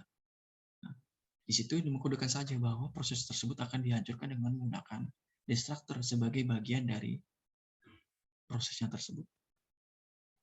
Jadi kita bisa tahu seperti apa bagian yang dilakukan, bagian yang dikerjakan. Kalau secara sederhana, kalau kita implementasikan secara sederhana di dalam destruktor, akan seperti ini.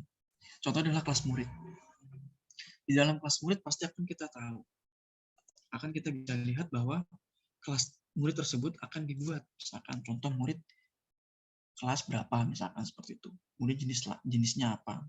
Kemudian namanya siapa. Kemudian tinggal di mana. Contoh kalau misalkan dari kelas murid tersebut kita bisa tahu yang perlu dihapuskan misalkan kalau dia sudah keluar. Misalkan kalau dia sudah out, misalkan dia sudah drop out, misalkan akan dihancurkan datanya seperti apa. Kenapa? Tidak diperlukan kembali proses tersebut. Nah, kecuali orang tersebut akan tetap sama, berada di situ, akan berada di tempat yang sama. Proses tersebut tidak dijalankan. Tetapi kalau sudah dihancurkan, dia akan menjalankan proses tersebut secara langsung. Apabila ada murid yang baru, dia akan masukkan datanya kembali, akan menyesuaikan kembali seperti apa prosesnya. Itulah yang dilakukan oleh destructor. Jadi perbedaannya sudah jelas bahwa konstruktor dengan destruktor pasti memiliki perbedaan. Tidak sama. Konstruktor lebih kepada membangun dan menjalankan prosesnya tersebut, tapi kalau destruktor lebih kepada outnya. Artinya adalah hasilnya tersebut akan dihancurkan seperti apa. Walaupun memiliki perbedaan, tetapi sama-sama saling sinergi dengan prosesnya tersebut. Karena tidak mungkin berbeda. Yang dilakukan prosesnya akan tetap sama. Yang dilakukan prosesnya akan tetap sama seperti itu. Itulah prosesnya dikerjakan. Proses yang dilakukan seperti itu terus-menerus. Akan tetap sama dengan prosesnya tersebut. Tidak berbeda. Itulah yang menjadikan bahwa konstruktor dengan destruktor memiliki bagian tersendiri. Memiliki prosesnya tersendiri. Ya, mungkin itu dari saya. Materi hari ini silakan mungkin tanyakan. Atau mungkin masih bingung, silakan.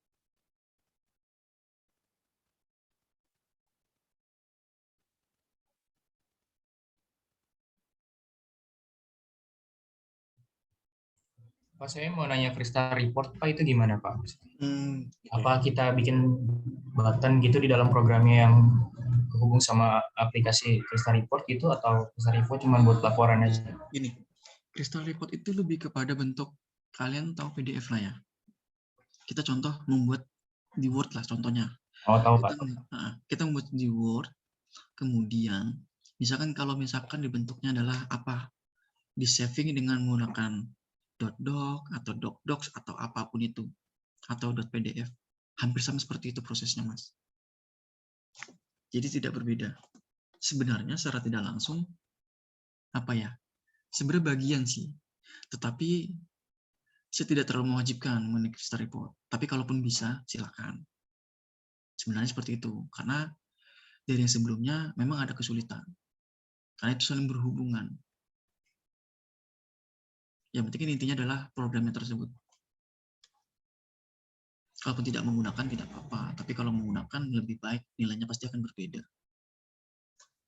Mungkin itu. Silakan mungkin yang lain.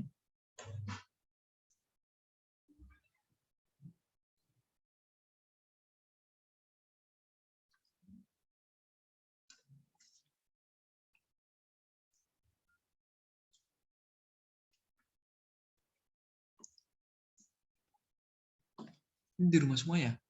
Atau yang di kampus?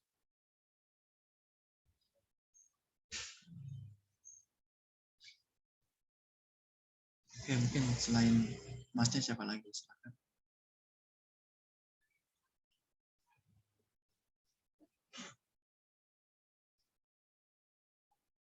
Jadi kalau tidak ada, saya lanjut ke kesimpulan. Karena memang di bagian yang kedua ini setelah tes, memang tidak ada tidak ada prakteknya.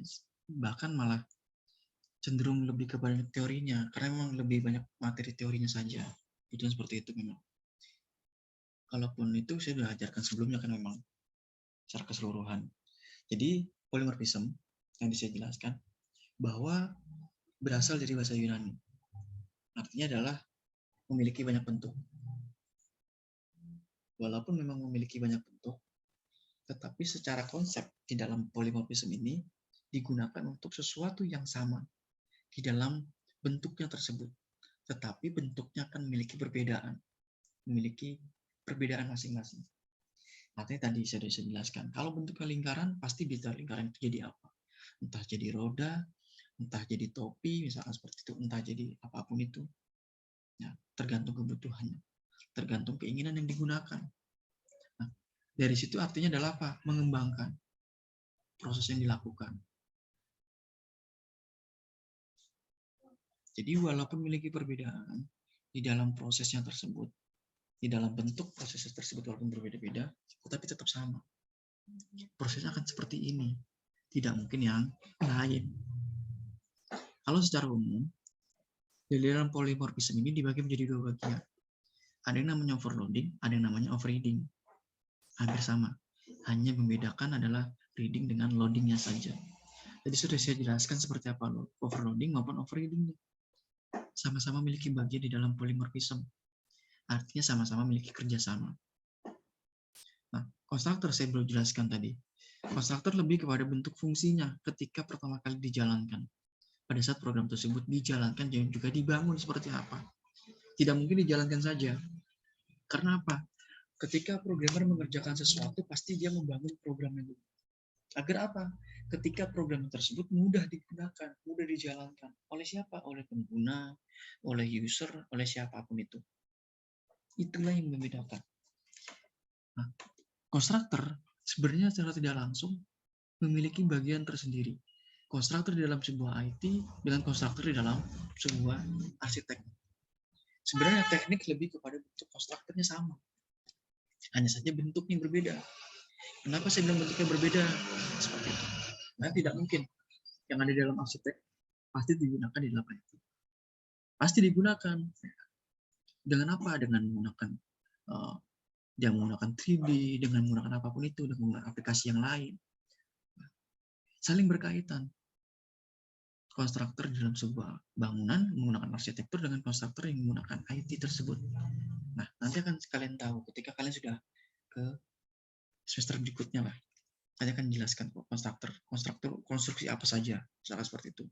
Konstruksi jaringan, konstruksi program seperti apa, seperti itu akan ada kok nantinya. Nah, walaupun memang dibangun dengan berdasarkan dia dibangun seperti apa, kemudian digunakan, dijalankan seperti apa. Artinya adalah dia diberikan spesial, diberikan sebuah member spesial yang ketika dieksekusi akan bisa menghasilkan objek yang baru. Artinya kalau sudah bisa membuat atau bisa mengeksekusi bagian tersebut menjadi objek yang baru akan lebih memudahkan kembali. Lebih memudahkan kembali prosesnya tersebut. Artinya akan dipermudah dengan prosesnya tersebut. Kemudian konstruktor dalam bahasa Visual Studio sendiri ada dua bagian. Ada yang namanya konstruktor default, ada yang namanya konstruktor static. Tadi sudah saya jelaskan juga, default itu seperti apa, static itu seperti apa. Artinya sama-sama memiliki kerjasama di dalam bagiannya tersebut. Karena tidak mungkin konstruktor default dengan konstruktornya static berbeda. Pasti akan sama. Karena apa? Walaupun memang pekerjaannya yang berbeda.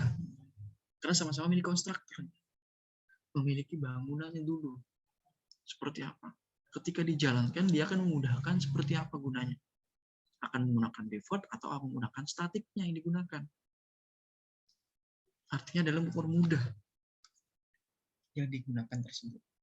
Kemudian, destructor.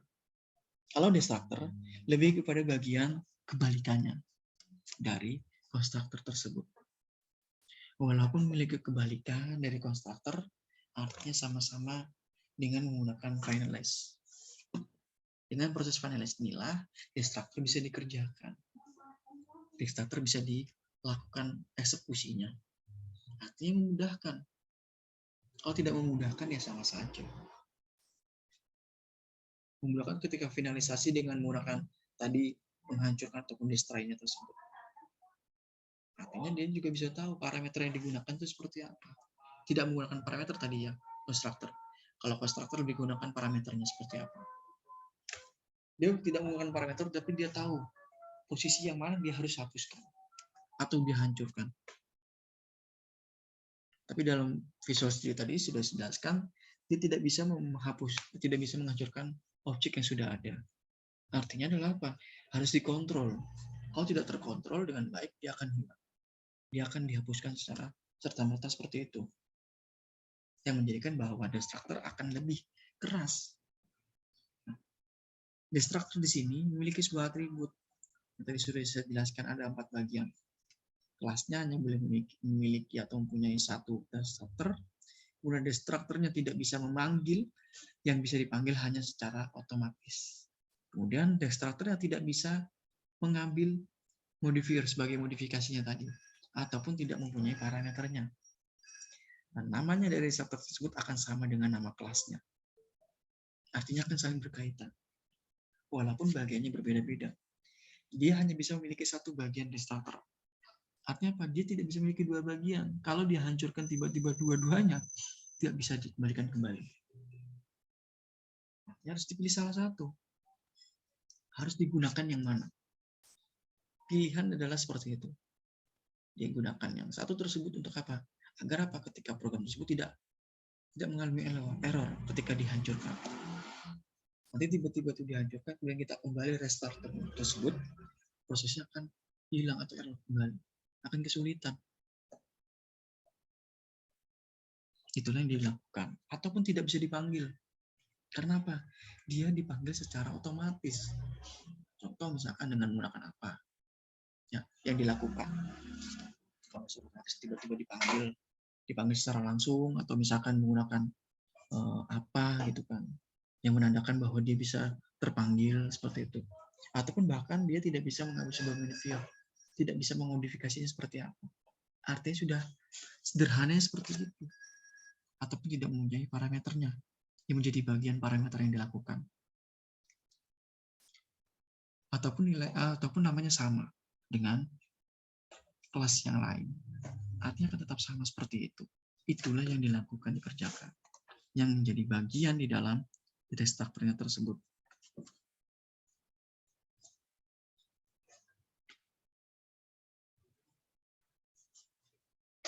Oke. Mungkin itu dari saya. Silakan mungkin tanyakan. Tadi menekan kristal report ya. Tadi saya jelaskan. Hampir sama dengan PDF. Kalian usaha dulu dengan prosesnya tersebut. Ada banyak kok, misalkan seperti itu. Mudahkan. Silakan mungkin lain. Kita ketemu lagi hari Rabu ya, pertemuan ke-12.